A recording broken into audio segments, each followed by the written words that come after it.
આછોદથી કોલવણા બિસ્માર બનેલો 7 કિલોમીટરનો રોડ 4.12 કરોડના ખર્ચે રીસર્ફેસિંગ કરી ચકચકાટ કરાશે। આમોદ તાલુકાના આછોદથી ઈંટોલા કોલવણા સુધીનો 7 કિલોમીટરનો રોડ અત્યંત બિસ્માર બન્યો હતો।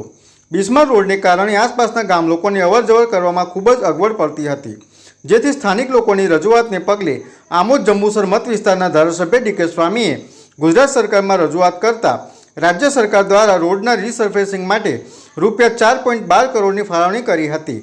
ધારાસભ્યની રજૂઆતને પગલે રોડનું રીસર્ફેસિંગનું કામ મંજૂર કરવામાં આવતા આસપાસના ગામ લોકોમાં આનંદ છવાયો હતો। ત્યારે આજ રોજ કોલવણા ગામે ધારાસભ્ય ડી.કે. સ્વામીના હસ્તે રીસર્ફેસિંગ થનારા રોડનું ખાતમુહૂર્ત કરવામાં આવ્યું હતું, જે પ્રસંગે આમોદ તાલુકા ભાજપ પ્રમુખ દીપક ચૌહાણ, લઘુમતી મોરચાના પ્રમુખ સાયરાબેન માંજરા તથા ભાજપના હોદ્દેદારો, કાર્યકરો અને આગેવાનો મોટી સંખ્યામાં ઉપસ્થિત રહ્યા હતા।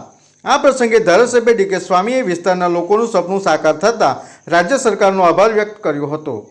રોડનું ડામરિંગ કામનું ખાતમુહૂર્ત કરવામાં આવ્યું કોલવણાથી, જેમાં 4 કરોડ ને 12 લાખ જેટલી રકમનું કામ આજે જ્યારે શરૂ થયું છે ત્યારે કોલવણા ગામેથી આ કામની શરૂઆત કરવામાં આવી, જેમાં ગામના ડેપ્યુટી સરપંચ બેનશ્રી તેમજ ગામના આગેવાન એવા ભારતીય જનતા પાર્ટીના આદરણીય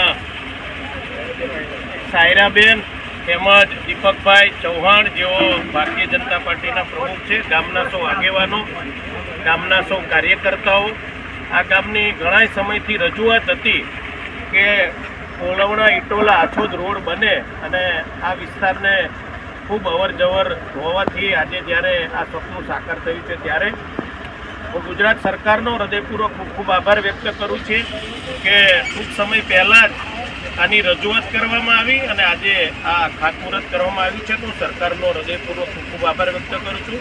આ કોલવણા ગામના સૌ આગેવાનોનો પણ હું હૃદયપૂર્વક આભાર વ્યક્ત કરું છું અને એમની એક માગણી છે કે વિખ્યાત કોલવણા એની પણ રજૂઆત સરકારમાં કરવામાં આવી છે। ટૂંક સમયમાં પણ આ રોડનું અમે ખાતમુહૂર્ત કરીશું। આવનાર દિવસોમાં આ વિસ્તારનો ખૂબ સારો વિકાસ થાય એવી ભગવાનના ચરણોમાં પ્રાર્થના છે। અસ્તુ, ધન્યવાદ, વંદે માતરમ, ભારત માતા કી।